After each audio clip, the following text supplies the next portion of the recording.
Eccoci, nuovo appuntamento con la nostra storia. Siete pronti per un viaggio nel passato, per capire il presente e magari anche progettare il futuro? In questa puntata prima parleremo di donne e politica, o meglio la presenza femminile all'interno della politica, soprattutto della Prima Repubblica. Seconda parte invece faremo un salto a Trevignano per incontrare il sindaco e sentire con lui il passato, il presente e il futuro di questo paese che però è uno spaccato non solo da Marca Trevigiana ma anche del Veneto. Tutto questo naturalmente dopo la sigla.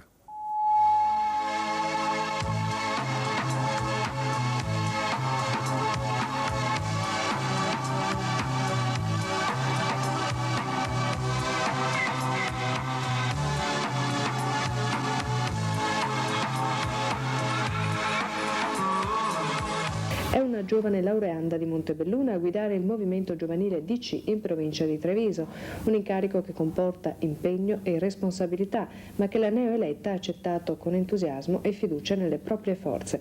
Vediamo al riguardo questa intervista di Bruno De Donà.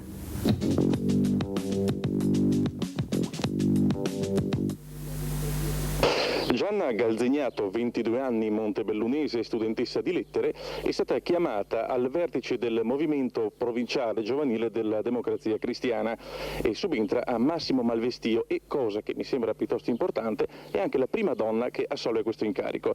Che effetto le fa? Nessun effetto particolare. Io mi sono impegnata ormai da quasi 2 anni, mi sto impegnando da quasi 2 anni nel movimento giovanile, prima come delegata del movimento giovanile di Montebelluna. Ho offerto anche in questa occasione la mia disponibilità e ritengo che la scelta sia caduta su di me a prescindere dal fatto che si trattasse di un uomo o di una donna. Parliamo di programmi, quali sono gli obiettivi a breve e media distanza di tempo? Dunque, premetto che ritengo che l'obiettivo fondamentale del movimento giovanile sia quello di creare una cultura politica per i giovani. Quindi a partire da questo presupposto noi andremo a costruire il lavoro dei prossimi mesi. L'impegno comunque primo che ci attende è, al di là di questa scadenza elettorale che sicuramente ci vedrà impegnati, anche il congresso provinciale del movimento giovanile che sarà, penso, fatto nel prossimo autunno. Brevemente una formula per rilanciare il movimento giovanile DC. Ma credo che sia importante prima di tutto l'impegno nelle sezioni, l'impegno nostro, qualche proposta a livello di incontri o di iniziative particolari, ma credo soprattutto sia importante anche l'entusiasmo che dovrebbe caratterizzare un movimento giovanile. Gianna Galzegnato, 2023, come si sente? Molto bene, per la verità.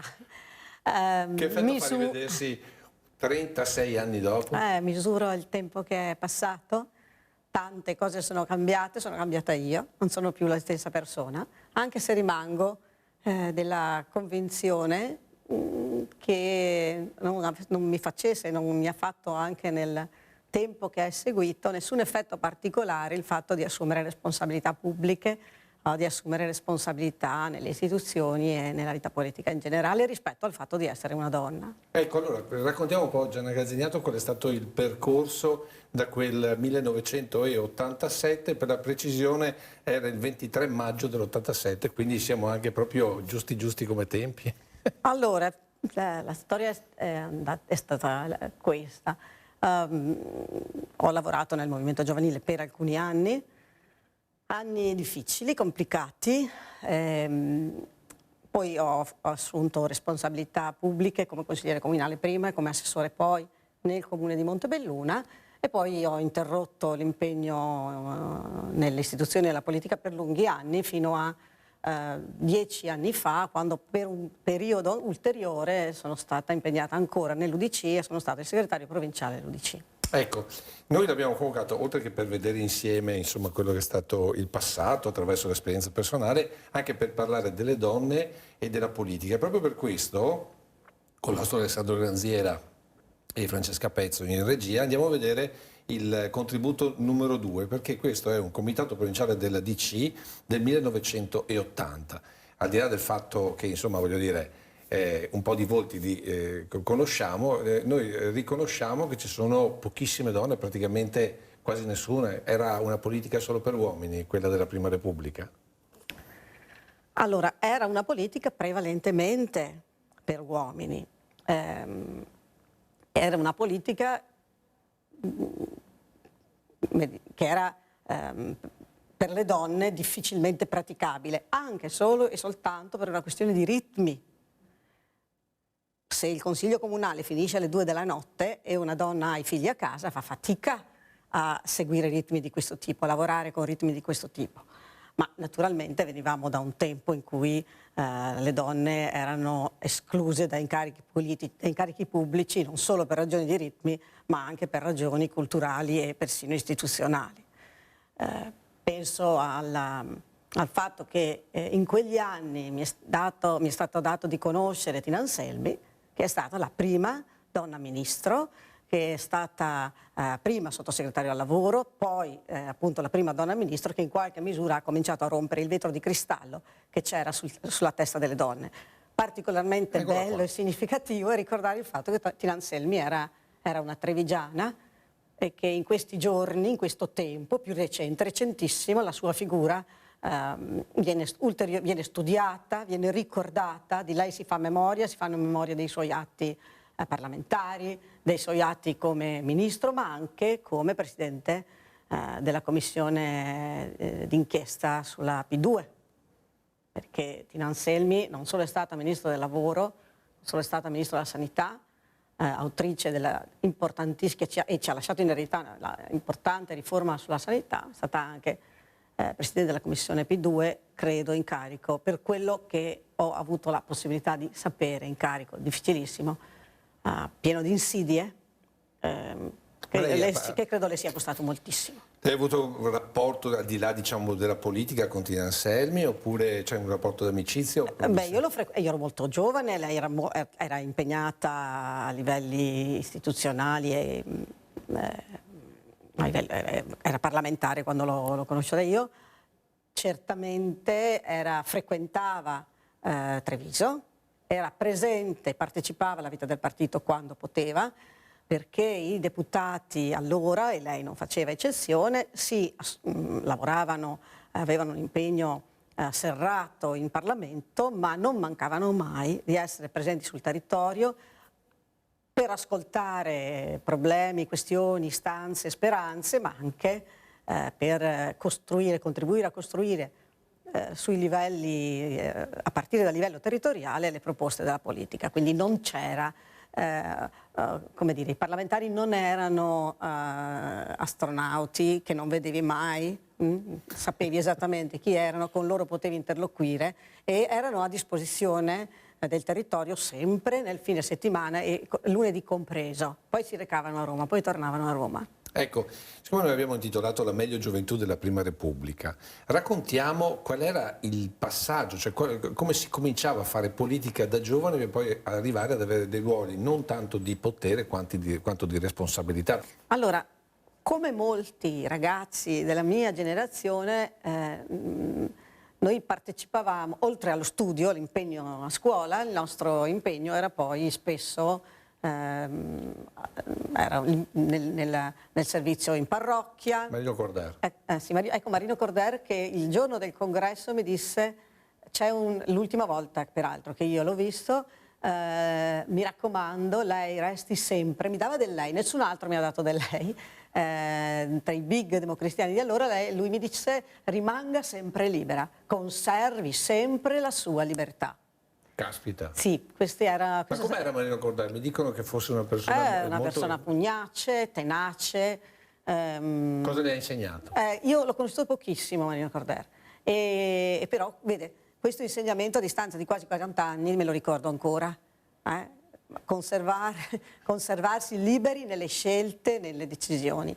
Non è facile. Non è facile. Poi allora torniamo invece al discorso. Allora, lei inizia... Allora, io inizio il mio percorso nell'Azione Cattolica, nella FUCI, la Federazione degli Universitari Cattolici, e il percorso era in qualche misura obbligato, cioè la formazione, quello che ci veniva insegnato era un pezzo della tua vita deve essere messa a disposizione della vita pubblica, deve essere messa a disposizione della comunità, perché noi siamo persone e non siamo individui. L'individuo va nella comunità, si prende quello che gli serve, la persona va nella comunità, vive la comunità, dalla comunità si prende quello che gli serve, ma dà anche quello che serve al vivere civile, quello che serve al vivere insieme. La tradizione di Mounier, di Maritain, questi erano i punti di riferimento culturali. Quanto l'abbiamo dimenticata? Lei sta dicendo delle cose che secondo me già stasera molte persone rifletteranno su quello che ha detto, perché sono delle frasi che non si sentono più. Non si sentono più.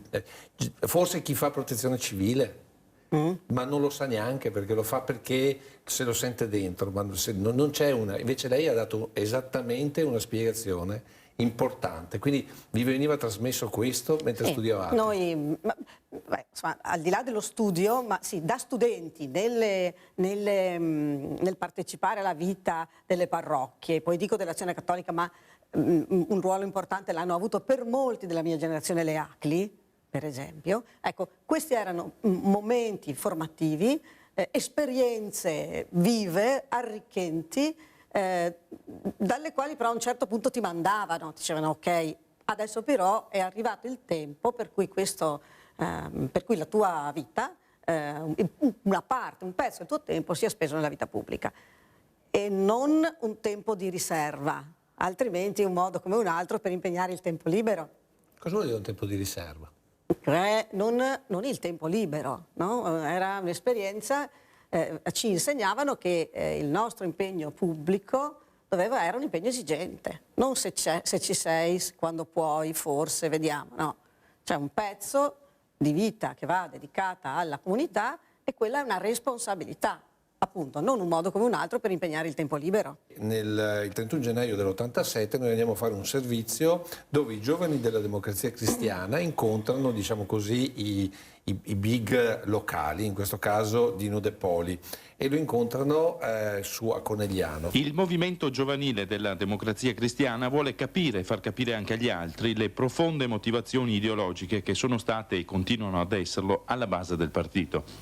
Con questo spirito le sezioni del movimento giovanile di San Bendemiano e Codogné hanno organizzato quest'oggi all'Hotel Prealpi di San Bendemiano un incontro sul tema La Democrazia Cristiana, un partito popolare, democratico, nazionale di ispirazione cristiana.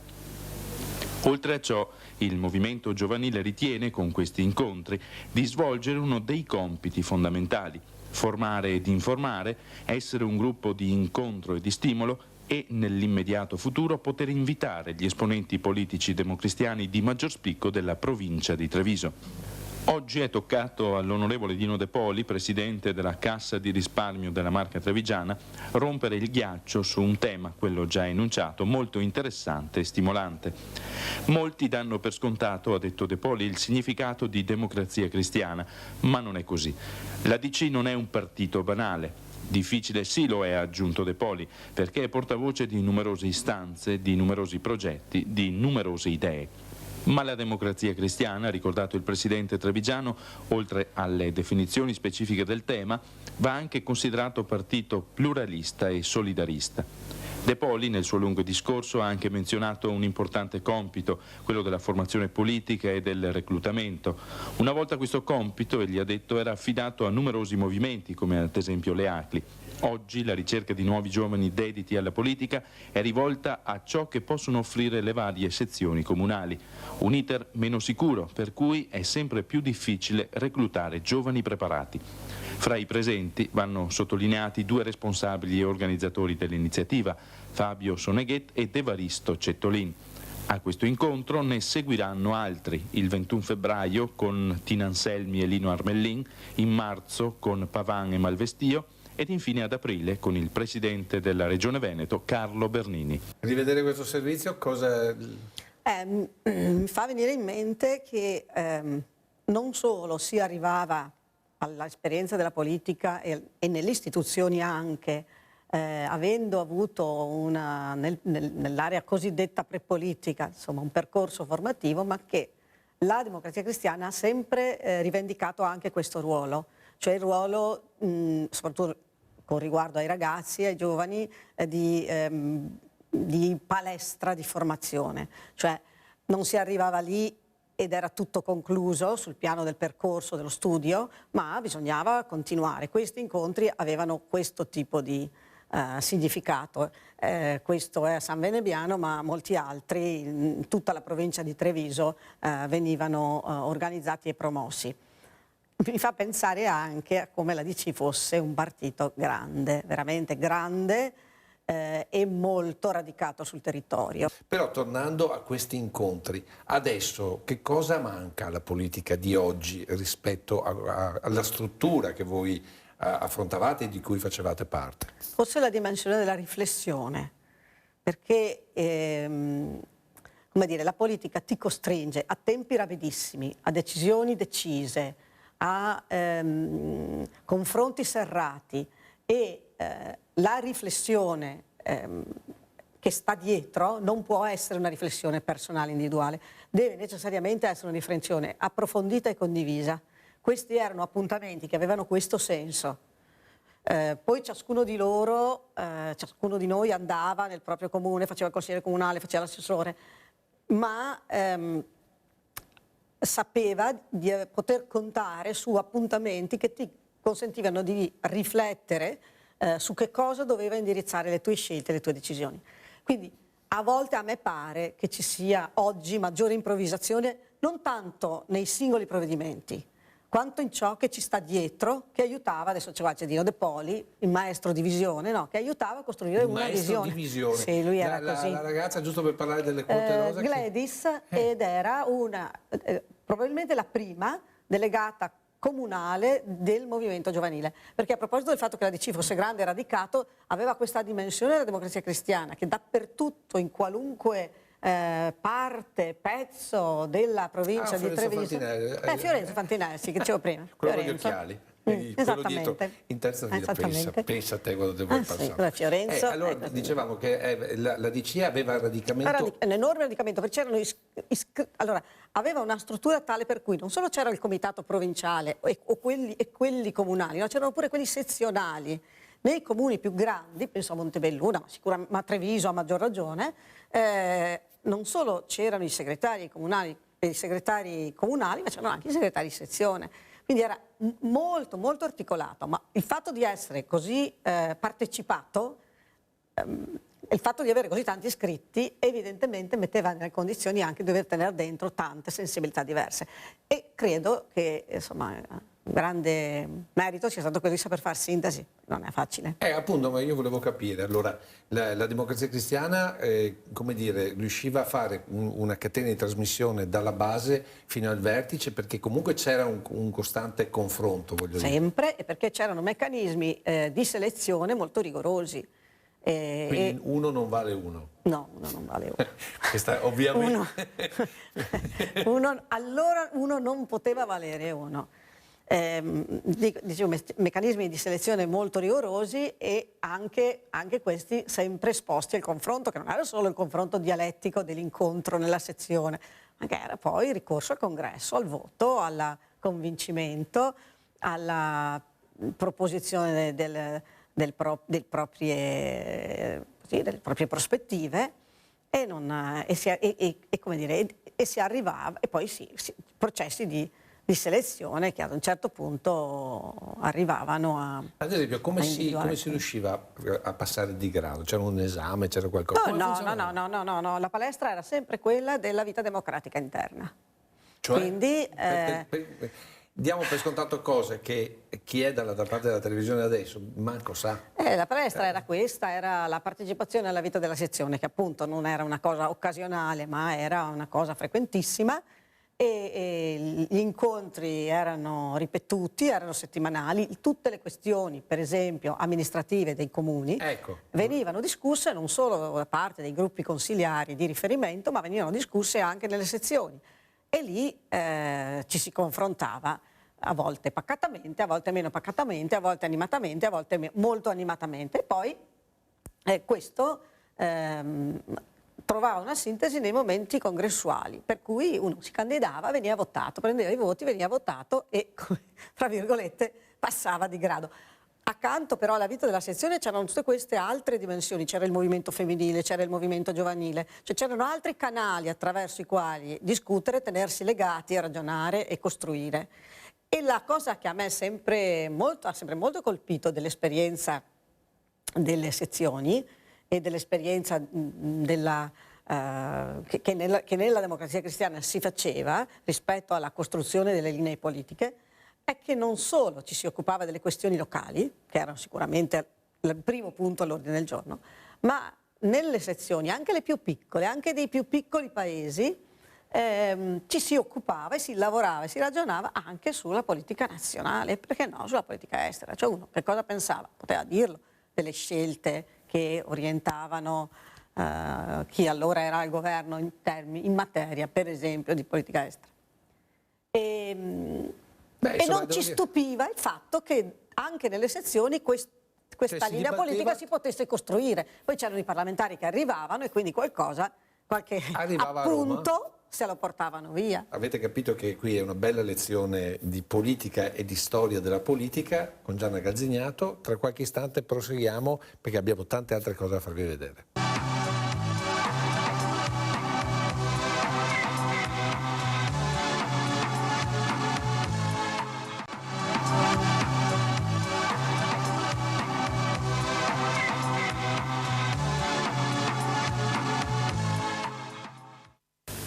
Il Movimento Giovanile Provinciale della Democrazia Cristiana ha organizzato oggi un convegno dal titolo Immigrazione extracomunitaria, cause, aspetti problematici e prospettive di un fenomeno.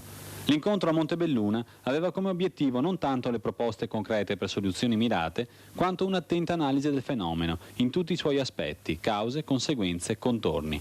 Una fotografia globale, insomma, soprattutto per individuare e disegnare la strategia della democrazia cristiana nei confronti del problema. E da questo punto sono emerse infatti alcune velate autocritiche. Le amministrazioni comunali, molte delle quali rette dalla DC, reagiscono infatti, si è detto, in modi diversi di fronte al fenomeno. Alcune sono intervenute nei limiti delle loro possibilità, altre si sono comportate come se il problema non esistesse, generando situazioni a volte vergognose, come il caso ad esempio di Castelfranco e dell'ex Cardassi. La DC, insomma, si è detto in apertura, stenta a trovare a livello provinciale una politica omogenea. Fondamentale quindi il dibattito e le relazioni di persone che reggono anche ruoli istituzionali ed hanno portato la loro esperienza. Si è parlato appunto del problema in termini globali, integrazione, emarginazione, conseguenze delle diversità culturali, religiose e filosofiche, problemi occupazionali e abitativi, via via fino ai drammi che scaturiscono dall'emarginazione, quindi povertà, piccola e grande criminalità. Giusto per dire da dove avevamo concluso la prima parte, cioè si poteva parlare della piccola cosa, però si guardava anche al grande, qui si parlava del problema dell'immigrazione per poi declinarlo sul fatto che a Castelfranco gli immigrati dormivano sulla fabbrica fatiscente dell'ex Cardassi, certo, dove tra l'altro è venuto il vescovo Magnani a cercare di trovare una soluzione. È stato uno dei primi... perché il tema era proprio questo, l'articolazione delle responsabilità. Quindi da un lato c'era sicuramente una responsabilità di tipo legislativo, c'erano provvedimenti nazionali da assumere, ma poi c'era anche concretamente, c'erano anche le amministrazioni comunali che concretamente un pezzo di questo problema, di questa questione, di cui, insomma, rispetto alla quale dovevano farsi carico.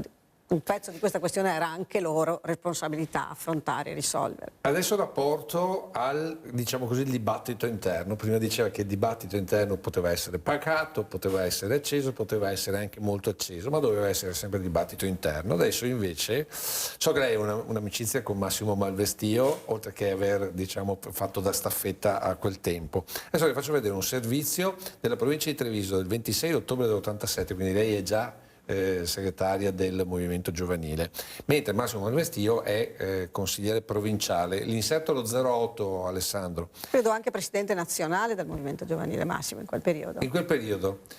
Questo non lo sapevo. Presidente del Comitato Nazionale, non è il delegato nazionale. Non ce l'aveva neanche raccontato l'altra volta che è venuto. Sì.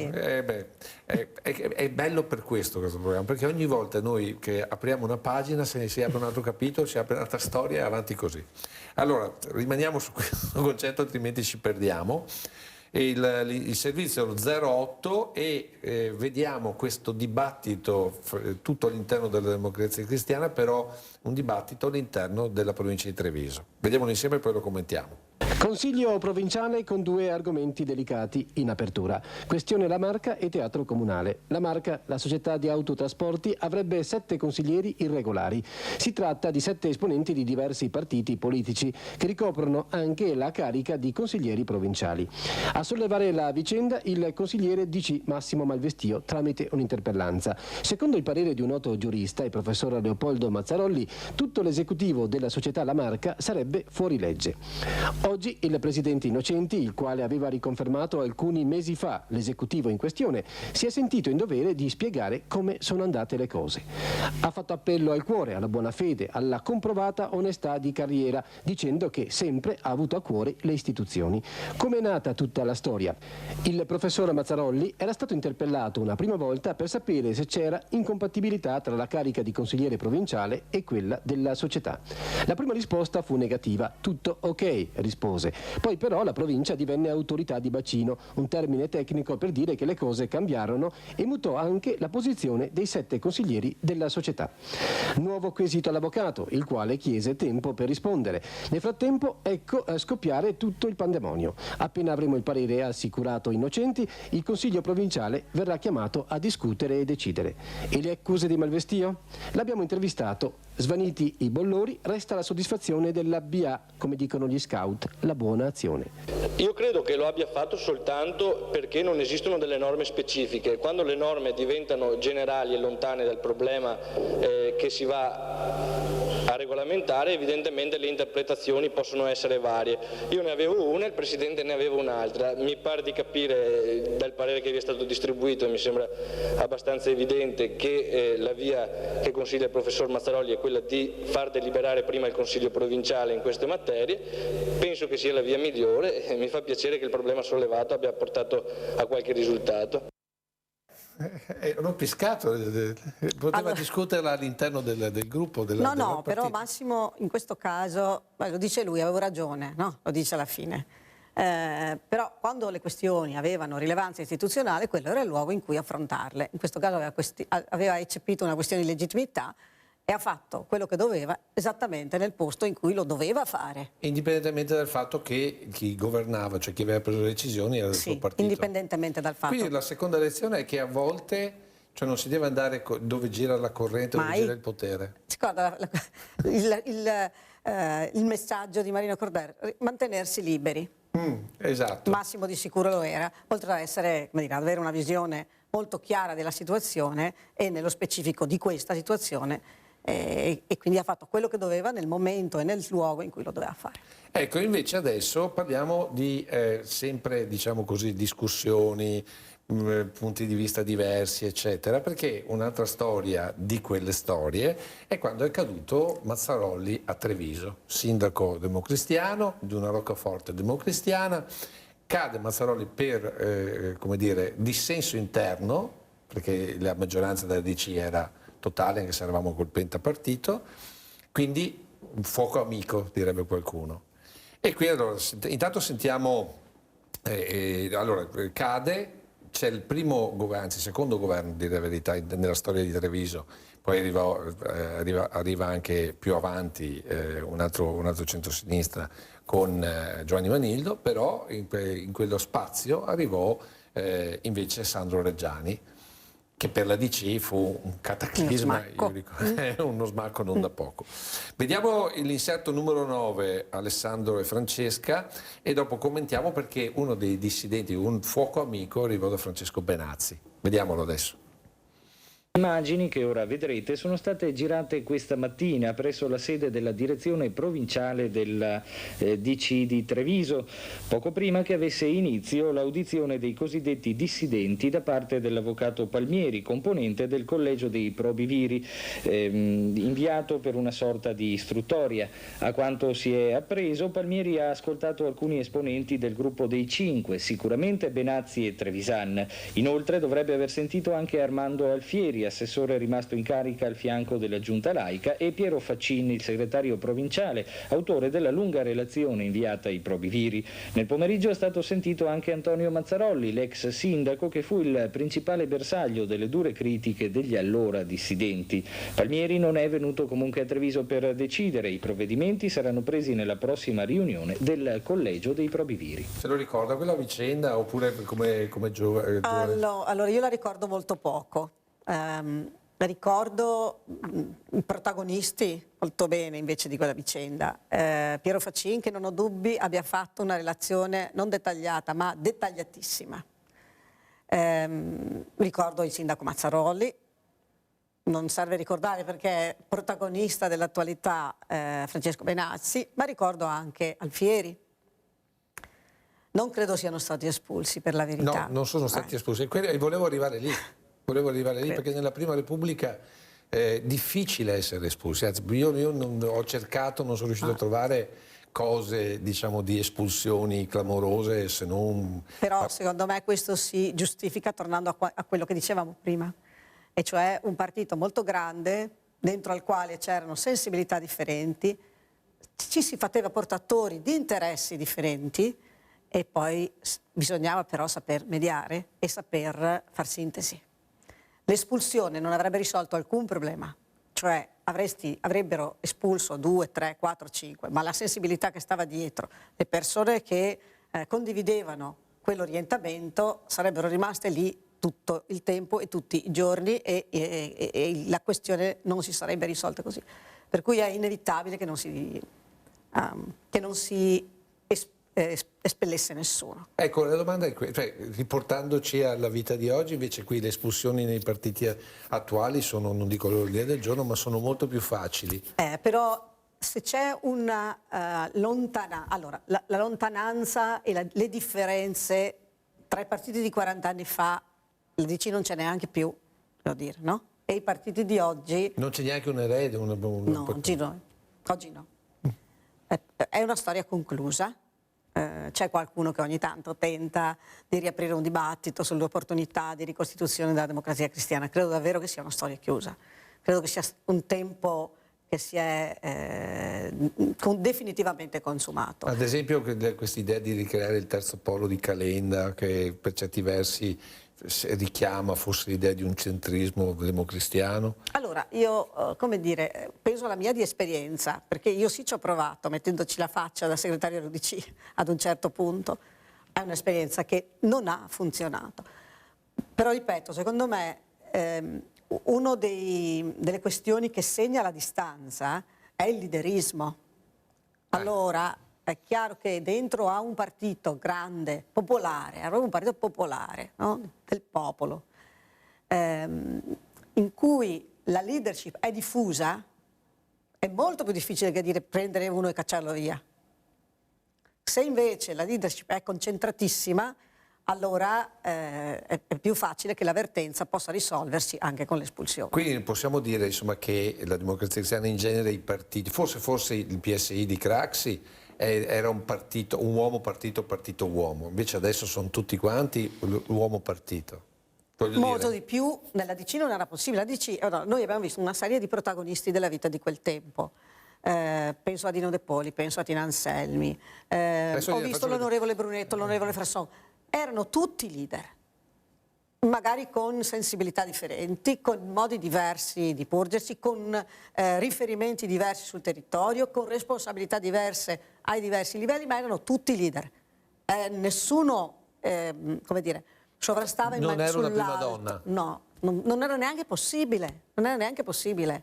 Perché non era possibile? Perché era un partito autenticamente popolare, molto grande, molto partecipato, dove erano tante le sensibilità che si muovevano all'interno. Forse qualcuno dice anche che in quel momento era necessario un partito di questo tipo, perché per molti anni dall'altra parte c'era stato solo il Partito Comunista, quindi una sorta di argine grandissimo, con dentro gente che magari poi senza questa necessità di fare argine non sarebbe stata insieme. Questa è una storia, come dire, che va letta, studiata, pensata, ma qualcuno dice anche così, e quindi questo rende evidente il fatto che se è vero che un partito grande tiene dentro sensibilità diverse, è difficile che emerga un leader unico.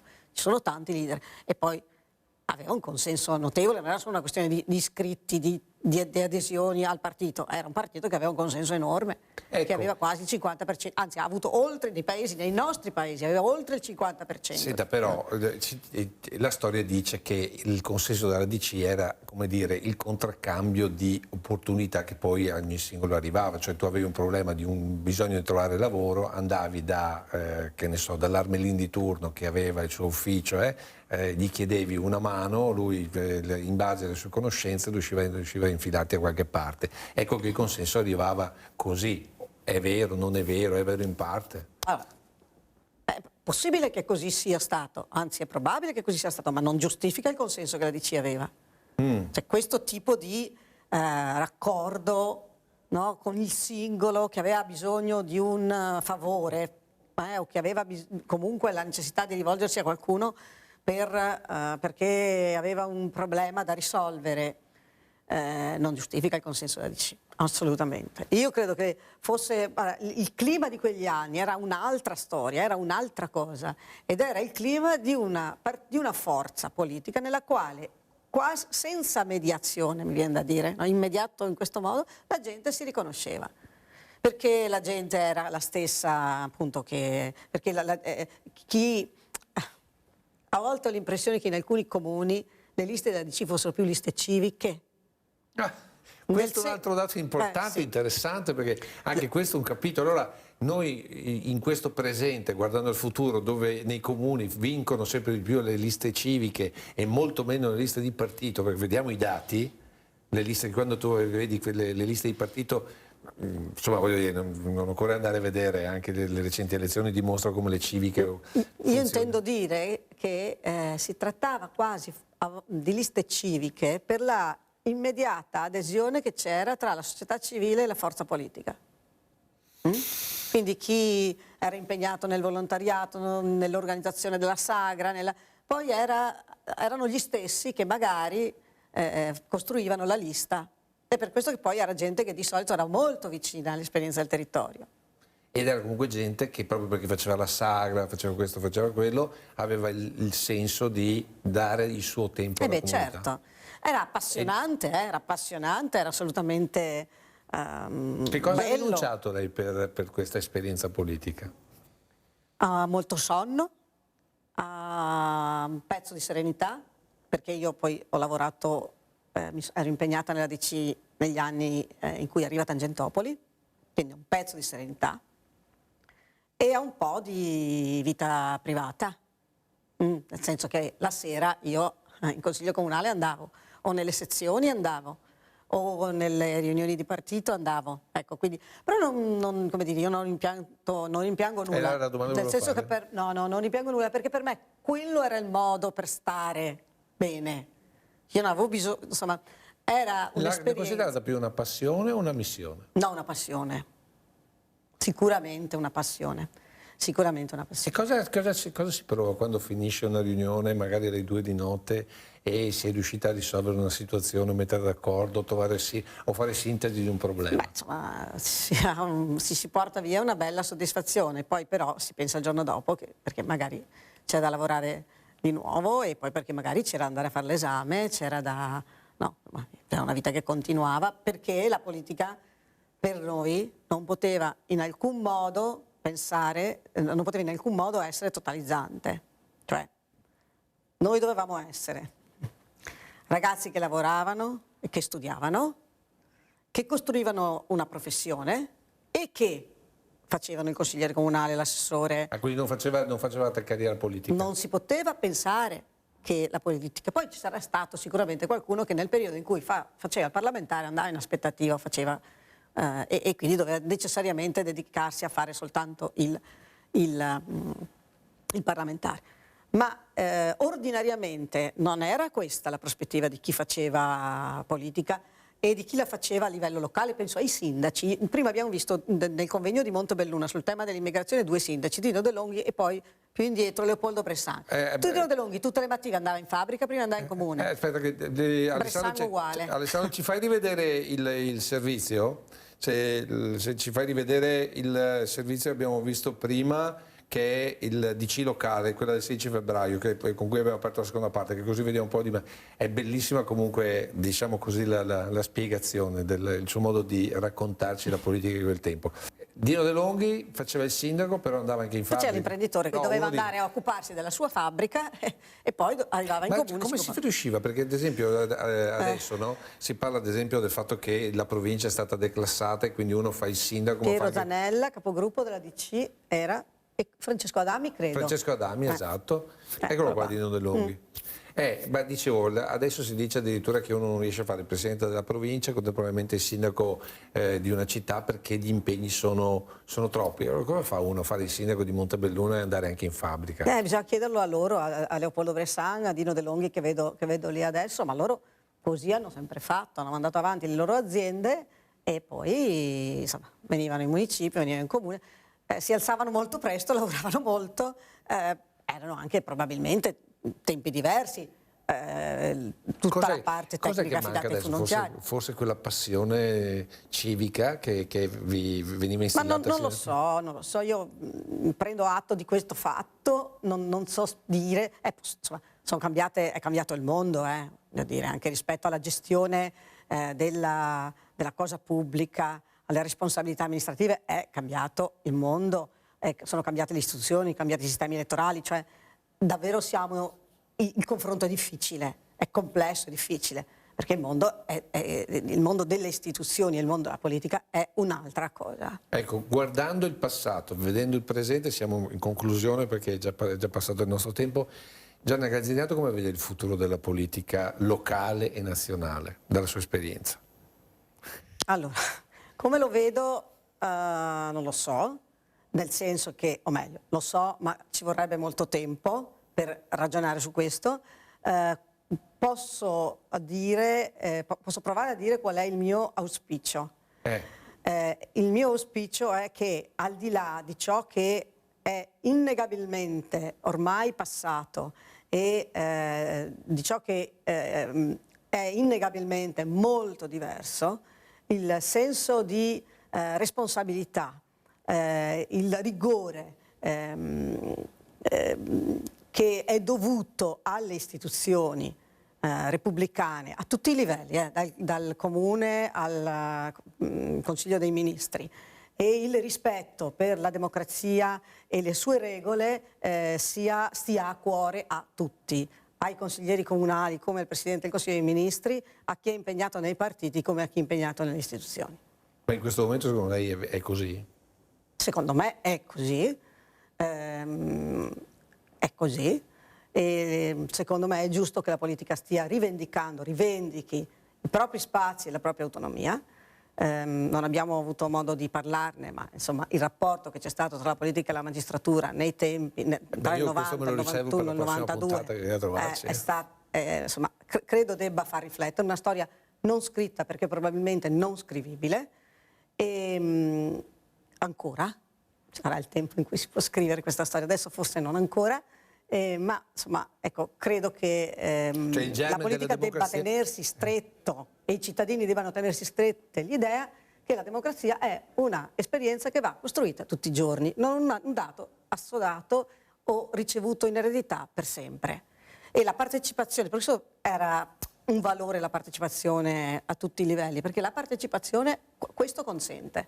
Io costruisco tutti i giorni un pezzetto della vita democratica del mio paese, lo faccio da Montebelluna, da lo fa dal ruolo di insegnante che riveste oggi? Lo racconta ai suoi allievi? Lo racconto perché, per esempio, io lavoro e credo molto nell'educazione civica. E cosa racconta ai suoi allievi? No, della mia esperienza personale? E della politica? Allora, io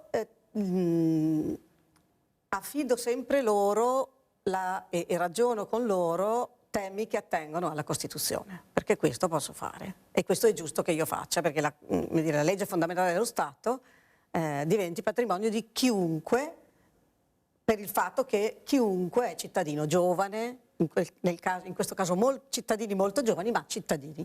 E quindi i percorsi di educazione civica legati alla Costituzione sono un'attività che faccio molto volentieri. Questo seme che lei lancia su queste giovani generazioni viene raccolto, lo vede germogliare. Ultima battuta. Io non lo vedrò germogliare, credo, nel senso che sono veramente molto giovani, ma quello che posso dire è che vedo spesso molto interesse, perché è questione che attiene alla loro vita, alla vita dei loro genitori, delle loro famiglie quotidianamente. Grazie a Gianna Galzignato, io l'aspetto anche abbastanza velocemente perché abbiamo tante altre pagine, tanto è vero che la nostra scaletta come al solito è andata per un'altra parte. Grazie, adesso buonasera. Ci fermiamo per un po' di pubblicità, seconda parte ci trasferiamo a Trevignano.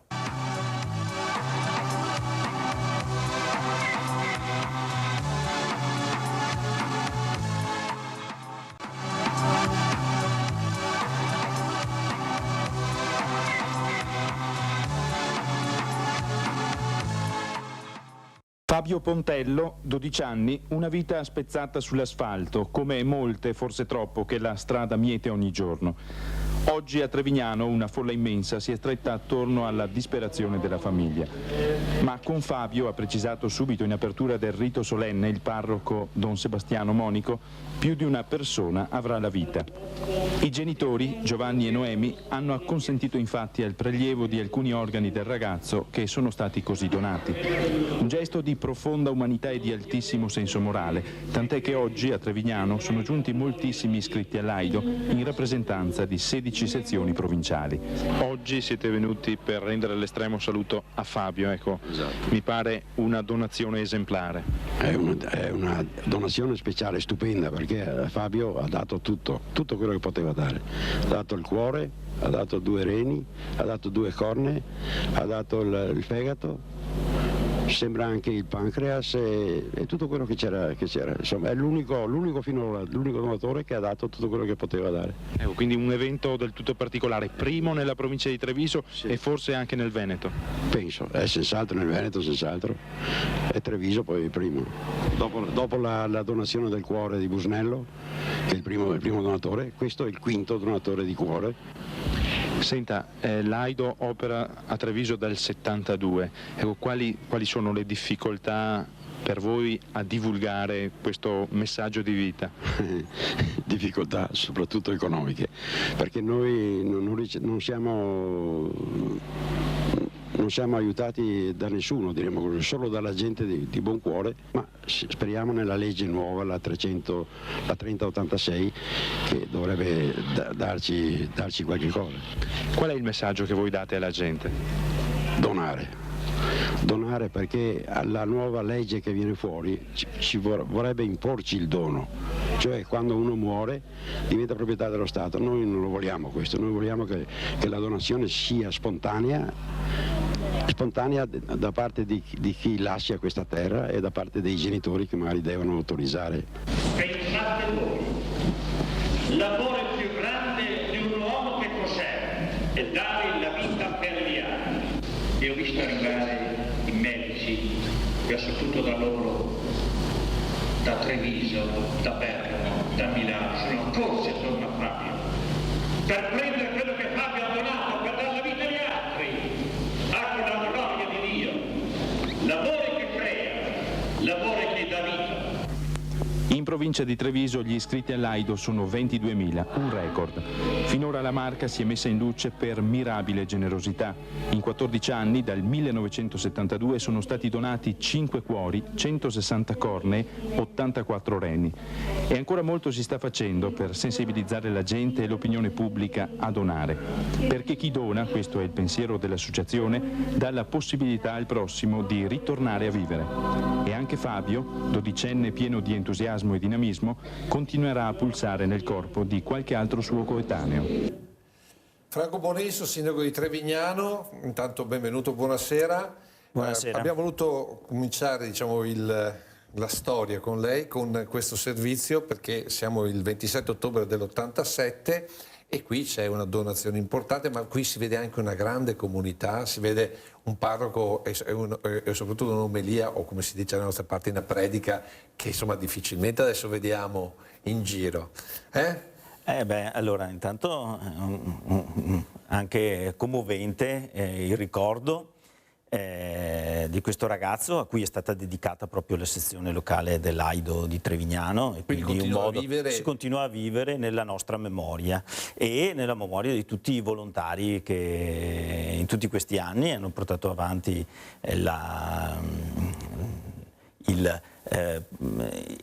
rendere attiva questa volontà di donare, insomma. Io mi ricordo, aveva 18 anni, sono stato subito, anch'io ho fatto subito la firma per la donazione, memori di tante cose e anche della disponibilità a poter essere di aiuto in caso di morte accidentale. Senta, ma lei a 18 anni avrebbe mai pensato di fare il sindaco? No. Noi abbiamo intitolato dall'Azione Cattolica al municipio perché il suo impegno invece, diciamo così, per la comunità. Qui abbiamo un impegno di un ragazzo di 12 anni che, come dire, ha dato la sua vita per la comunità e per far vivere altre persone. Lei la sta dando la sua vita alla comunità perché sta facendo il sindaco, ma da dove nasce questo impegno o questa passione? Ma allora, intanto vediamo un trevignano 1980. Ecco, allora, fra l'altro io nel 1980 non abitavo ancora a Trevignano, quindi a 12 anni non abitavo a Trevignano, sono arrivato a 13 e mi sono inserito nella comunità, e quindi a 18 probabilmente ero impegnato nell'Azione Cattolica, questo sì. Trevignano, Falzè Trevignano, nella parrocchia di Trevignano. Musano, a Trevignano, tant'è vero che prima mi sono commosso vedendo Don Sebastiano Monico, che noi chiamavamo padre perché era rimasto tanti anni in Inghilterra, e quindi quando è tornato, ed era una grandissima persona che ha dato tanto alla propria comunità e ha dato anche tanto a me, è stato un maestro spirituale ma anche umano per tante cose. Io gli devo molto, probabilmente anche il fatto che sono diventato sindaco poi è per tutto il cammino che è stato fatto anche con lui. Ma come arriva un giovane Franco Bonesso all'Azione Cattolica? Come è partita la storia? Vabbè, il parroco ci aveva chiesto a quelli più giovani se potevamo fare alcuni servizi in parrocchia. Io ho cominciato prima col catechismo, poi siccome non c'era l'Azione Cattolica a Trevignano, con un po' di amici abbiamo cominciato a fare i corsi di formazione e abbiamo fatto partire prima la CR, quindi io nasco come educatore della CR e poi i giovanissimi. Allora facciamo un salto indietro, perché a casa, soprattutto i più giovani, non sanno cos'è l'Azione Cattolica. Raccontiamola in 2 parole. Ma allora, nasce da lontano. Quando l'ho conosciuta io era il modo col quale potevamo fare attività, avvicinare i ragazzi e i giovani alla parrocchia, parlare della Chiesa, di Gesù Cristo, farli innamorare della religione. Ecco, Don Sebastiano. Aveva un modo tutto particolare, intanto cominciava la messa con buongiorno perché si salutava e poi veniva fuori della chiesa a salutare tutti quelli che avevano, ringraziandoli di essere venuti, una cosa per allora molto innovativa e diversa dalla nostra mentalità. Ecco, comunque sulla spinta del parroco con alcuni abbiamo cominciato a lavorare, è stata importante nella mia esperienza perché mi ha sicuramente formato, mi ha insegnato a lavorare anche per gli altri e non solo per se stessi. E quindi l'Azione Cattolica era sostanzialmente un modo per coinvolgere i ragazzi, ma portandoli dentro l'oratorio, cioè come funziona? Sì, li portavamo nella parrocchia, facevamo delle attività il sabato o la domenica e poi tante attività anche esterne, i campi estivi. Un po' come gli scout, insomma. Sì, un po' meno movimentati, diciamo. Eravamo un po' più... Adesso le faccio una prima domanda, perché voi dovete sapere che è sindaco, però è anche stato, ed è attualmente, perché non si fa mai in quiescenza, ufficiale dell'esercito, anzi degli alpini. Alpini. Comparazione tra servizio militare e Azione Cattolica? Ma sono 2 cose completamente diverse. Scout... Anche se i miei figli sono tutti e 2 scout. Ecco, ma gli scout sono più inquadrati. Sì, sicuramente. L'Azione Cattolica invece è una cosa meno inquadrata.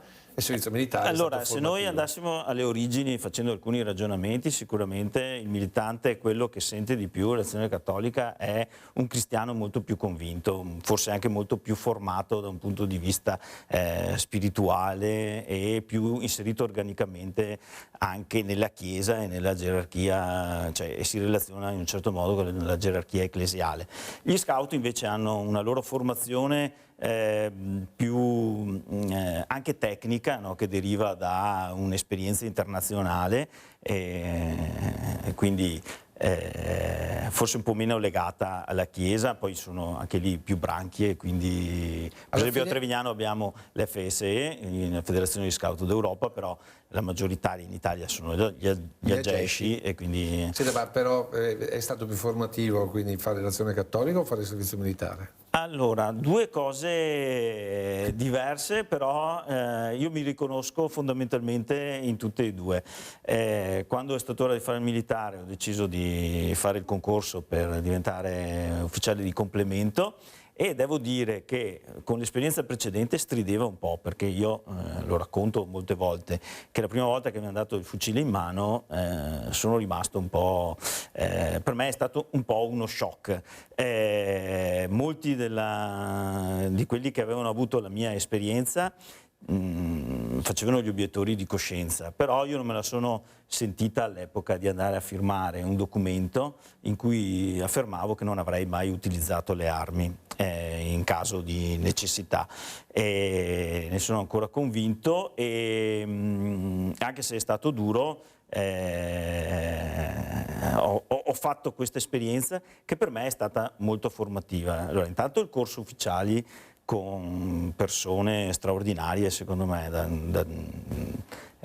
con i quali siamo diventati fratelli per 5 mesi, ci sentiamo ancora, ma soprattutto mi ha insegnato come ragionano gli uomini, a comandarli, perché alla fine noi eravamo gli alpini, il mio compito era quello di comandare un plotone, e credo che molte delle cose che ho imparato poi le ho riutilizzate anche nella mia esperienza le stai politica. Utilizzando anche adesso, insomma. Sì, poi insomma gli alpini, allora, io dico sempre il primo amore è l'Azione Cattolica, tralasciando gli effetti familiari che naturalmente... Sì, se no poi la moglie si anche perché ho conosciuto mia moglie facendo un camposcuola dell'Azione Cattolica, quindi siamo ancora tutti e due iscritti, insomma ci crediamo. E il secondo sono gli alpini. Per lo spirito, insomma, allora è chiaro che gli alpini sono un corpo, adesso non c'è più la leva obbligatoria, ma è un corpo speciale in cui si insegnano tante cose, fra cui i valori, e i valori della solidarietà. Io credo che un'organizzazione così strutturata, che ha così tanti volontari, è un peccato perderla per mancanza di perché la base uomini. è sempre quella, cioè se tu, come abbiamo sentito prima con Gianna Gazzignato, se tu ti identifichi come individuo che prendi dalla comunità è una cosa, ma se tu ti identifichi come persona alle Azioni Maritene e quindi devi dare anche il tuo contributo alla comunità, è un concetto completamente diverso, che in fondo è quello degli alpini, insomma. Sì. Allora, però qui ci stiamo divagando, abbiamo molte cose da raccontare. Intanto con il nostro Alessandro facciamo vedere il municipio di Falzè nel 1980, quando lei aveva la bellezza di... Nell'80 avevo 12 anni e, come ho detto prima, non abitavo a Trevignano. Esatto, vedendo adesso questo municipio, che impressione le dà? Allora, architettonicamente è uguale perché non abbiamo fatto nessuna modifica esterna. L'esterno lo abbiamo sicuramente riqualificato. Questo invece è il sindaco nel 1980. Bellan. Secondo lei chi è? Bellan. E poi sì. Era un periodo un po' particolare in cui i sindaci cambiavano molto, molto frequentemente. C'è stato un periodo, l'ho fatto per poco, poi c'è stato Venturato comunque sempre all'interno della DC. Ah sì, era granitico. Era granitico. Ma allora cambiavano per cosa? No, allora Trevignano è un comune un po' particolare. Allora, io lo amo tantissimo, ma ha 4 frazioni, no? Trevignano, Musano, Falzè e Signoressa. Tutte superano i 2000 abitanti, nell'80 non ancora, però all'epoca la DC aveva le correnti e le sezioni erano una per frazione, quindi c'erano 4 sezioni con all'interno le correnti, e quindi non è detto che i fanfaniani, per citarne uno di Trevignano, andassero d'accordo con quelli di Falzè, e quindi immaginate che tensioni che c'erano e anche tanta partecipazione, e quindi poi senza elezione diretta alla fine le aspettative erano tante. Negli anni '80 credo fossero solo 2 consiglieri di opposizione, 1 o 2. Però all'interno della maggioranza c'erano diverse correnti che non necessariamente, pur essendo tutti fanfaniani, potevano essere d'accordo, perché facevano parte prima di un colmello, poi pur essendo tutti democristiani, appartenevano a correnti diverse, a frazioni diverse, con interessi diversi. E quindi il sindaco cadeva ogni volta, ma sempre all'interno della DC. Poi, se andiamo a vedere la storia, allora, negli anni 60-70 c'è stato un sindaco molto forte, che era Tony Feltrin, padre del mio predecessore, perché insomma io ho fatto il sindaco anche più di 10 anni fa, e che aveva un taglio molto manageriale e forte, forse è stato il sindaco che ha fatto di più per Trevignano, e aveva anche una leadership importante.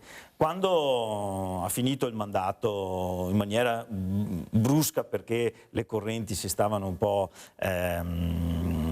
prendendo corpo, no? Per non fargli fare il terzo mandato probabilmente, e ha lasciato degli strascichi che si sono spenti solo quando c'è stata l'elezione diretta del sindaco. Caspita! Perché prima dell'elezione diretta del sindaco ci sono stati 2 commissariamenti consecutivi a Trevignano. È un caso, perché all'interno della DC riuscire anche a essere commissariati ma la DC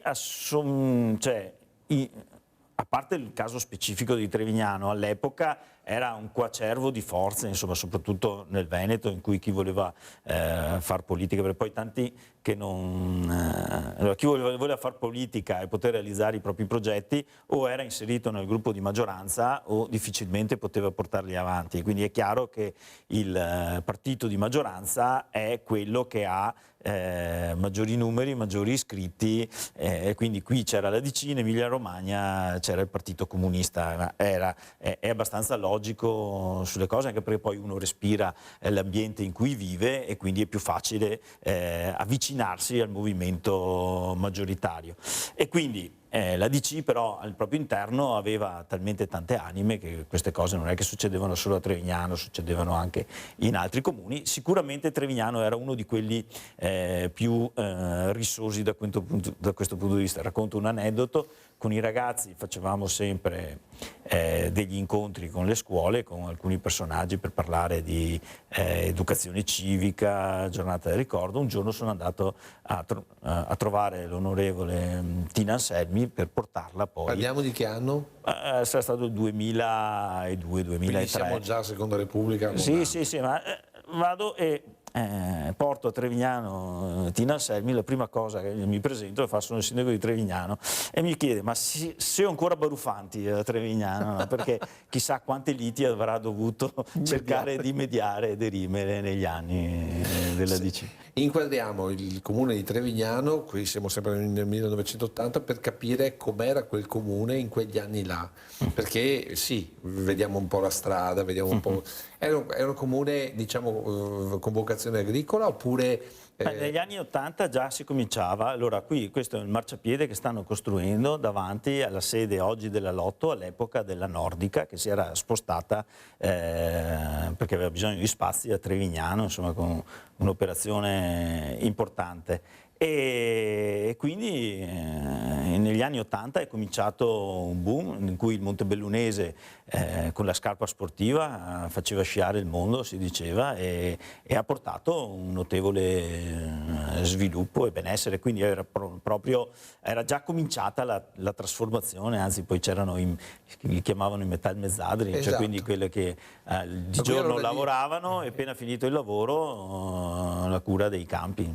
Scarpa cioè solo tessile e abbigliamento, o c'è scarpa oppure c'era anche metalmeccanica? C'era anche metalmeccanica a Trevignano in quegli anni, poi ho cominciato anche della Tofola, Signoressa e altre aziende, però il clou c'era la Nordica. Io quando sono arrivato a Trevignano più di metà delle persone lavoravano alla Nordica, senza contare poi quelli che andavano a lavorare alla Sanremo, passavano gli autobus per caricare e portare la gente a Caerano, quindi c'era una mobilità diversa perché metà andavano in bicicletta alla Nordica e gli altri li portavano con gli autobus. Guardando queste immagini... Trevignano è un po', allora, siccome è il più vecchio delle frazioni, ha ancora l'impianto, è ancora quello, sicuramente mancano i marciapiedi, manca... Ma la dimensione, diciamo, di vita non è cambiata, nel senso che molti comuni si sono espansi, c'è stato molto cemento e sono diventati dormitori qui. Sicuramente invece anche Trevignano si è ampliato molto. Negli anni 90 e fino al 2010 si cresceva a 250-300 abitanti all'anno, cioè, quando sono diventato sindaco nel 2002 eravamo 9.000 e qualcosa, dopo 2 anni eravamo già a 10.000 fino ad arrivare a 10.700 di adesso stiamo stabili, ma soprattutto per un problema demografico in cui c'è un calo demografico dovuto al fatto che non ci sono nascite. Cioè siamo passati da 200-250 nati all'anno ai 60 dell'anno scorso. Franco Bonesso, oltre che aver fatto l'attività da sindaco, si è interessato in provincia, ha avuto e ha ancora incarichi con ANCI Veneto e non solo, insomma ne abbiamo di cose da raccontare. Subito dopo la pubblicità.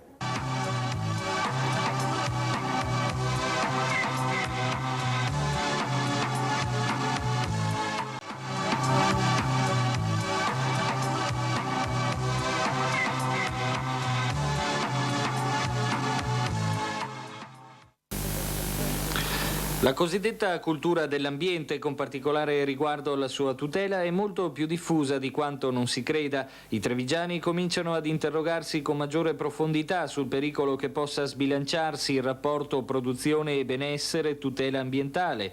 Una grande sensibilità sull'intero problema si può riscontrare anche tra gli amministratori locali, soprattutto nei comuni. Questi alcuni degli elementi di maggior interesse emersi dalla recente conferenza sull'ambiente organizzata dalla DC Trevigiana, che oggi sono stati riassunti e puntualizzati dal segretario provinciale Mario Frasson e dal responsabile degli enti locali dello Scudo Crociato Giampaolo Miotto. Il primo dato concreto scaturito dalla conferenza è la prossima costituzione di una commissione permanente di esperti che si porrà come punto di riferimento e di consulenza per quegli amministratori alle prese con il problema ambiente nei loro territori, ma altre interessanti indicazioni sono emerse. Ad esempio, la presa di coscienza del fatto che al di là delle grandi fonti di inquinamento, ognuno di noi con il proprio comportamento può considerarsi potenziale inquinatore. Piccolo esempio, i sacchetti di plastica di cui tutti usufruiamo, gettandoli poi spesso nella spazzatura. Quindi la necessità di affermare una cultura personale della tutela ambientale. Sottolineata anche la necessità di sfruttare le nuove tecnologie per passare dalla tendenza a riparare i danni dopo averli provocati alla consapevolezza di doverli e poterli prevenire. Discorso a parte per l'attualissimo smaltimento dei rifiuti urbani. Qui la DC è stata esplicita, occorre da parte di tutti una maggior razionalità nell'affrontare il problema. I rifiuti vengono prodotti e quindi vanno smaltiti e sistemati. Un conto è pretendere sacrosante garanzie di sicurezza, un altro opporsi preconcettualmente all'ubicazione degli impianti qui o lì. Anche in questo caso è necessaria maggiore conoscenza del problema da parte di tutti, se no si rischia di cadere in contraddizioni di questo tipo. Si è parlato di collocare un impianto di smaltimento in una determinata area della nostra provincia e immediatamente abbiamo avuto la reazione della popolazione che si è opposta a questo fatto. Dei geologi e dei tecnici sono andati a controllare lo stato del territorio su cui questa popolazione era insediata, cioè la frazione in cui questa gente viveva. Cosa hanno scoperto? Tantissime cose. Per esempio hanno scoperto un pozzo oggi in disuso nel quale la gente di quel borgo butta i propri rifiuti che vanno ad inquinare la falda freatica e quindi l'acqua che quella stessa gente beve. Hanno scoperto una cava abbandonata dove di notte un po' tutti portano i loro rifiuti in un angolo di questa cava, vicino a dove c'è dell'acqua, quindi con inevitabile evidentemente inquinamento della falda e tantissime altre cose di questo genere. E ci hanno detto che cosa? Ecco, l'inquinamento che questa comunità oggi sopporta per questi suoi comportamenti che sono messi in atto dalle persone che vivono in quella frazione è infinitamente superiore al possibile inquinamento e comunque ai disagi che l'avere una discarica nelle vicinanze potrebbe comportare. Perché se noi impediamo delle forme di smaltimento adeguate abbiamo solamente l'incentivazione di uno smaltimento selvaggio, illegale, clandestino che ci inquina molto di più di quello che possono inquinarci gli impianti di smaltimento. Beh, Franco Bonesso, oltre che sindaco di Trevignano, quindi diciamo così azzeccarci con il tema dello smaltimento, della gestione dei rifiuti della sua comunità, ma ben prima cosa c'entra con questo tema? Facciamo un'introdurre da lei. Nel 2002 divento sindaco di Trevignano, nel 2004 c'è stato un ricambio generazionale di tutti i sindaci perché Trevignano per colpa dei commissariamenti era disallineato rispetto agli altri comuni. Mi sono trovato ad essere uno dei sindaci più anziani perché erano arrivati tutti nuovi e c'erano da risistemare tutti gli incarichi nei vari enti, ULS. All'epoca avevamo i consorzi di bacino, c'era il TV3. Cosa sono i consorzi di bacino? Allora, la Regione aveva fatto, rispettando il decreto Ronchi e poi facendo una ottima legge regionale, aveva stabilito degli ambiti territoriali ottimali nei quali andare a sistemare gli smaltimenti all'interno di questi ambiti. Noi avevamo cioè la gestione dei rifiuti. La gestione dei rifiuti, sì. Avevamo, il nostro si chiamava Treviso 3, poi qui a Treviso c'era il Treviso 2 che aveva preso il nome del consorzio Priula perché erano partiti addirittura prima della norma, facendo l'associazione fra i comuni con Termini per la gestione integrata dei rifiuti e quindi c'era da trovare qualcuno. E c'era il Sinistra Piave invece? C'era il TV1, il CIT. E quelli un po' più vecchi che dovevano coordinare poi con i partiti e mi ha detto visto che hai l'impianto di compostaggio nel tuo comune potresti fare anche il presidente del consorzio Treviso 3. Io non è che subito abbia presa bene, nel senso non era in cima alle mie priorità mai nella vita, come quando ero giovane non avrei mai pensato di fare il sindaco, soprattutto in un comune dove non ero nato, meno ancora avrei pensato che nella vita mi sarei occupato di rifiuti. Io ho studiato, sono ingegnere, ma volevo occuparmi di strutture, far ponti, fare altre cose. E invece mi hanno chiesto se lo potevo fare. Io di solito ho un difetto che dico sempre di sì se penso di essere capace di fare una cosa. Se non sono capace dico andate da un altro. E così lì è partita la mia avventura nel mondo dei rifiuti, che devo dire mi ha dato forse, fra le cose che ho fatto, mi ha dato sicuramente più soddisfazione di tante altre e ancora oggi ho degli incarichi per ANCI Nazionale, mi occupo di questo settore. Ecco, allora, con Alessandro e Francesca rivediamo un po' le immagini del servizio che abbiamo dato, perché questo servizio l'abbiamo inserito perché secondo me questo è diciamo così, l'anno zero della gestione dei rifiuti nel nostro territorio, nel senso che se avete sentito il servizio, soprattutto la parte dell'intervista di Lucchi, a un certo punto dice no, siamo andati a vedere perché una comunità non voleva l'impianto, in realtà probabilmente è una discarica, però dopodiché butta dentro sul pozzo i rifiuti di notte.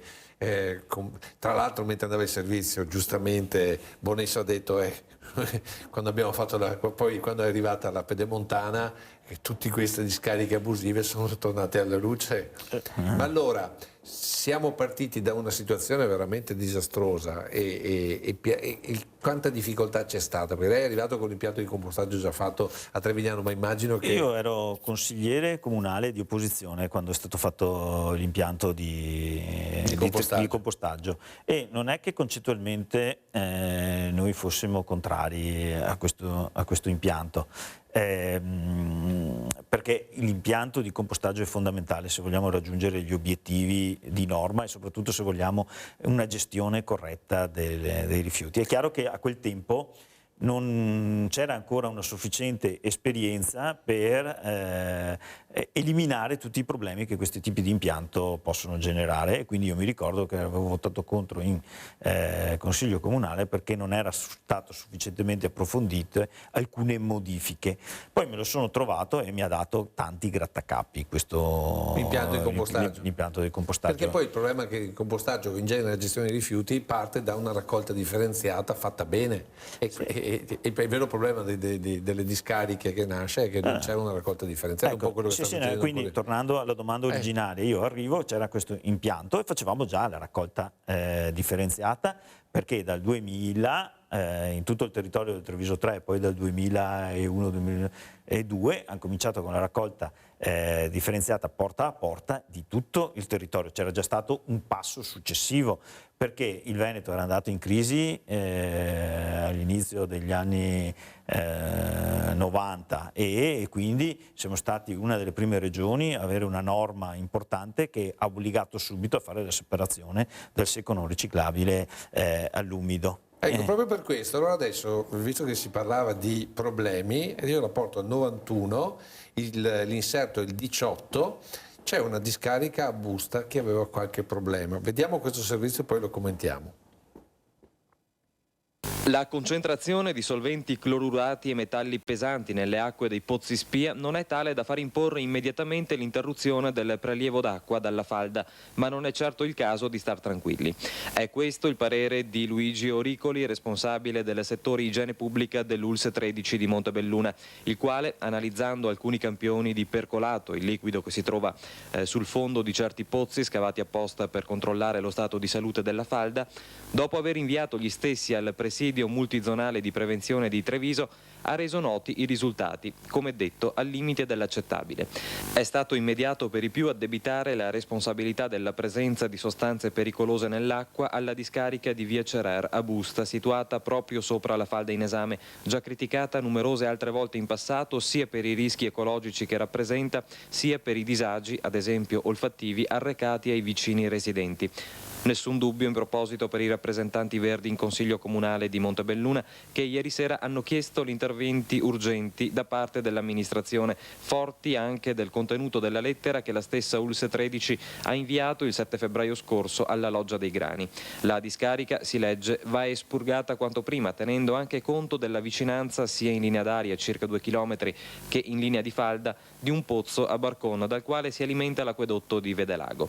In alternativa viene proposta l'installazione di un impianto di trattamento e compostaggio che eviterebbe la costruzione di un inceneritore forse non meno pericoloso sotto il profilo ambientale, consentendo ad un tempo la separazione dei rifiuti organici da quelli di altra natura. Dal municipio, come è buona consuetudine in certi casi, si minimizza. L'invito a non allarmarsi però, se è pertinente per la cittadinanza che ancora non corre rischi diretti, sembra questa volta non essere affatto giustificato se rivolto dagli amministratori a se stessi. Insomma, anche qui cominciamo a vedere i problemi, no?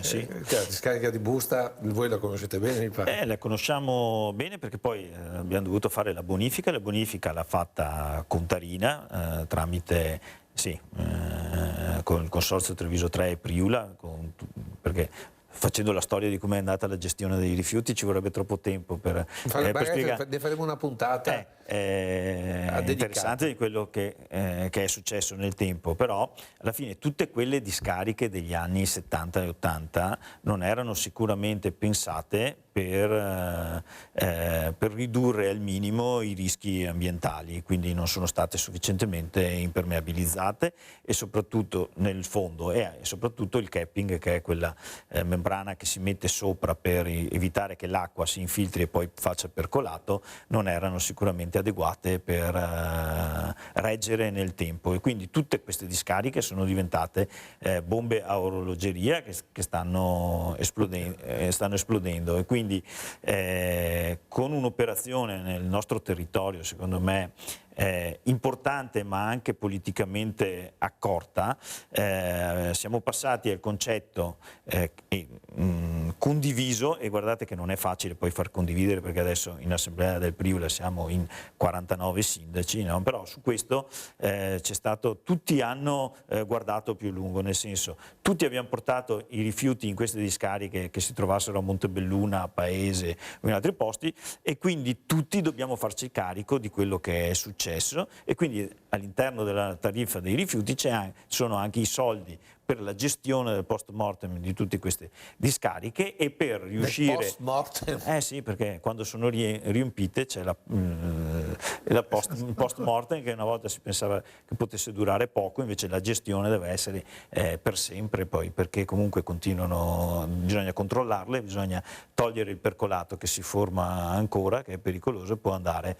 nelle falde. Abbiamo una situazione che ci porteremo avanti per quanto tempo? Per tantissimi anni, fin tanto che non si sarà mineralizzato tutto quello che c'è dentro, perché in alcune di queste, lì il problema che hanno indicato a Busta era il fatto che all'epoca, non essendoci la separazione fra l'umido e il secco, l'umido continua a marcire facendo cattivi odori, no? Una volta, quando si passavano vicino alle discariche, a questa ho presente anche quella che c'è Istrana, oppure quelle di Paese, c'erano delle puzze incredibili, proprio perché i materiali dentro lavoravano, insomma, quindi... Ecco, allora, guardando il passato, l'errore è stato fatto, però c'è già stata l'inversione di tendenza nel presente, perché siamo arrivati alla raccolta differenziata. Il futuro come deve essere allora? No, allora, tutto questo nel nostro territorio ha insegnato, perché poi alla fine abbiamo visto che sono nati i primi comitati, non si poteva a un certo punto più far niente, tant'è vero che a un certo punto è stato detto basta discariche in provincia di Treviso, e i comuni su questo sono stati veramente fenomenali nel andare a dire, recepire completamente quello che diceva la norma e fare quello che esattamente c'era scritto. Quindi, e noi abbiamo raggiunto molto di più, siamo molto più avanti rispetto agli obiettivi che la norma ci dà, perché oggi siamo al 90% su tutti i comuni, quasi tutti i comuni della provincia di Treviso, sopra il 90% di raccolta differenziata, facendo pochissimo materiale che va in discarica, tant'è vero che lo portiamo fuori, ma ne facciamo talmente poco che ce lo accolgono tranquillamente, insomma non è... Quindi rimanere così, oppure si può fare un ulteriore passo in avanti? Poi cambiamo argomento. Allora è difficile, noi siamo i primi della classe, questo è risaputo, non bisogna mai fermarsi. Allora, noi stiamo sempre investendo, no? Contarina sta facendo investimenti importanti per ottimizzare e ridurre anche le emissioni nel fare il proprio lavoro, perché c'è un secondo aspetto, non si può bruciare più, cioè per spostare rifiuti, bruciare e non avere inceneritori, bruciare di più combustibile nel fare le operazioni, quindi bisogna sempre stare attenti e andare avanti. Sicuramente dentro il secco riciclabile ci sono ancora materiali che potrebbero essere riutilizzati, però serve una spinta normativa un po' più attenta, e altre cose, ma che il tempo è tiranno, e se cominciamo a parlare di questo faremo una puntata dedicata, non ne usciamo più. Perché secondo me il tema dei rifiuti, del riciclo, dell'ambiente è fondamentale, ed è un tema che ereditiamo dal passato e daremo ai nostri figli e ai nostri nipoti in futuro. Io giro abbastanza l'Italia per raccontare sia la nostra esperienza, ma mi occupo di imballaggi da un punto di vista del pubblico, e quindi per spiegare come funziona, come si deve fare la raccolta e quali sono. Appena ci si muove dal Veneto, la situazione non è questa, sono molto più indietro, non parliamo del sud in cui sono stati fatti tanti passi in avanti, ma in giro si sognano quello che abbiamo noi alle tariffe che abbiamo noi. Di questo poi noi siamo abituati a confrontarci solo con noi stessi, e molto spesso il nostro cittadino non apprezza sufficientemente quello che ha, e che vi assicuro è di primo ordine non solo in Italia ma in Europa. Qui facciamo vedere delle immagini di scuola, perché nelle tante esperienze che lei ha fatto, vuoi anche forse perché è ingegnere edile, e anche la gestione degli edifici scolastici. Qui il servizio lo rivedremo un'altra volta, si parla del Palladio, la sede adesso è abbandonata, in disuso, dimenticata in mezzo al Parco della Storga, ed era la sede dell'istituto. Lei come vicepresidente della provincia di Treviso si è interessato delle scuole. Come ingegnere, come le vede le scuole trevigiane? Allora, io sono stato 3 anni e mezzo vicepresidente della provincia e mi sono occupato proprio dell'edilizia scolastica. In questi anni la provincia ha investito tantissimo, noi siamo all'avanguardia per quanto riguarda l'efficientamento energetico di tutte le scuole. Ed è stato un progetto partito molto prima che avesse un battage mediatico come c'è oggi. Oggi noi tutti discutiamo di comunità energetiche, pannello fotovoltaico. Ecco, la provincia era partita molto prima anche che facessi l'assessore e io, e con una pianificazione e una programmazione veramente importante. Oggi, secondo me, la provincia di Treviso è leader in Italia per come sono messe le scuole. C'è stato il blocco quando hanno bloccato, le province le volevano togliere, no? E quindi si sono fermati gli investimenti. Prima con la spending review il patto di stabilità aveva bloccato gli investimenti, però adesso si stanno facendo cose. Io di quegli anni mi ricordo la pianificazione, no? Quindi non c'erano ancora i progetti, ma adesso stanno andando avanti su una linea coerente con la pianificazione che era stata fatta in tutti questi anni. Un'altra delle cose che sono nel curriculum di Franco Bonesso, oltre ad essere sindaco di Trevignano, è l'impegno nell'ANCI. Questo è un servizio che riguarda un incontro dell'ANCI dei vari comuni. Allora, domanda, adesso all'interno dell'ANCI qual è il suo ruolo? No, io sono stato vicepresidente di ANCI Veneto fino quasi in contemporanea quando ero in provincia. E adesso io sono nel comitato di coordinamento ANCI Conai, che è quello che regola la gestione dei rifiuti di imballaggio, e quindi vado su e giù. È sempre là. Quindi e mi occupo nella struttura tecnica, insomma, per i vari pareri normativi e le relazioni col Ministero dell'Ambiente. Antonio Mazzarolli è stato uno dei primi presidenti di ANCI Veneto. Un ricordo veloce? Ma io ero ragazzino quando c'era Antonio Mazzarolli, ho solo parlato, era un grande sindaco e uno che aveva visioni, e quindi tanto di cappello. Tornando a quando avevi i calzoni corti, dal parroco di Trevignano che ti ha detto di cominciare a stare sull'azione cattolica, alla luce di tutto il percorso fatto, lo rifarebbe? Sì, io non mi pento di quello che ho fatto. È chiaro che in politica le cose vanno bene, vanno male. Oggi sono felice di poter rifare il sindaco della mia comunità, che mi dà tante soddisfazioni. Grazie a Franco Bonesso, grazie a tutti voi per l'attenzione, arrivederci alla prossima puntata.